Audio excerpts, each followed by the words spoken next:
Mimi niko na pointi mbili tu ya kuambia. Sisi tumeungana kama viongozi wa kitaifa katika upinzani kwa sababu tunataka kubadilisha serikali tulio nayo Kenya hii sahihi. Kwa sababu mambo ya kuongoza nchi yetu imewashinda. Jana na juzi nyinyi mumeona ile aibu tunaona sisi kama wananchi wa Kenya, kwamba sura yetu kama nchi na sifa yetu kama nchi inaharibika kwa sababu wakora na wauni wanapewa passport ya Kenya kutembea nayo. Mnakubali hayo maneno? Eti watu wanaletwa kutoka nje ya nchi hii, wanapewa vitambulisho, wanapewa hata na passport ya kutembea. Hata watu wengine sasa wamefika mahali wanatuchekelea. Mnakubali maneno kama haya? Tunataka kuunda serikali ambayo itahifadhi sifa ya taifa letu, serikali ambayo itatetea sura nzuri na uhusiano wetu na wengine katika eneo hili la Afrika Mashariki na duniani kote. Yale mambo ambayo tumeambiwa na yale mambo ambayo tumekuja kujua ya kutambulisho, ya vyeti ya usafiri kwa watu ambao wako na historia ya ukora na uhuni, inaharibu jina letu na inaharibu sifa yetu kama nchi ya Kenya. Wananchi, mnakubaliana na sisi? Hiyo ndio namna tunataka kuhakikisha kwamba tumebadilisha serikali. La pili, nyinyi wengi hapa mnajua mimi nilikuwa katika sekta ya elimu. Tulikuwa tumepanga elimu vizuri, tulikuwa tunanyorosha elimu vizuri.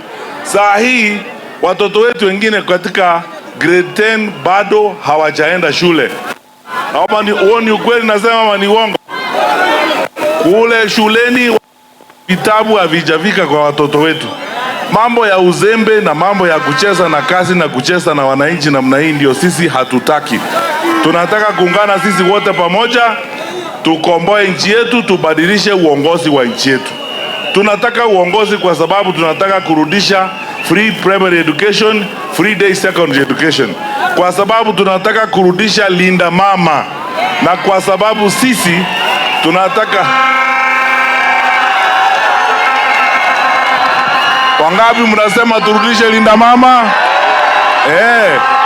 Ile mradi ambayo ulifanywa na Mheshimiwa Uhuru Kenyatta akiwa rais na Mama Margaret Kenyatta. Hii mambo ingine imeletwa hapa hivi karibuni na mambo kama hayo haifanyi kazi. Inafanya kazi?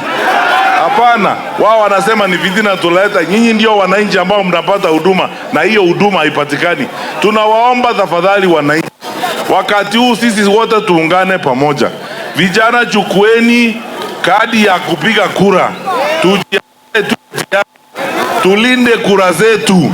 Tuhakikishe kwamba huyu muungwana tumewachana na yeye hapa ikifika mwaka wa 2027. Mnakubaliana? Mnakubaliana mwambie bye bye? Nione wale wanamwambia Mheshimiwa Rais bye bye. Bye bye. Bye bye, asante. Na tunamwambia kwa upolepole na kwa heshima, sisi tunataka kuendelea mbele. La mwisho, Mheshimiwa Rais amesema jana eti hakuna wajinga Kenya. Ni kweli hakuna wajinga? Kuna wajinga Kenya? Hakuna wajinga. Sisi ni werevu, tunajua kazi imewashinda, tunaona kazi imewashinda. Ni kweli hakuna wajinga. Kama anaheshimu hayo mambo ambayo alisema kwamba hakuna wajinga, basi akubaliana na sisi kwamba sisi zote ni werevu na tumeona kazi imewashinda na tunataka kuambia bye bye. Sawa? Harambee! Harambee!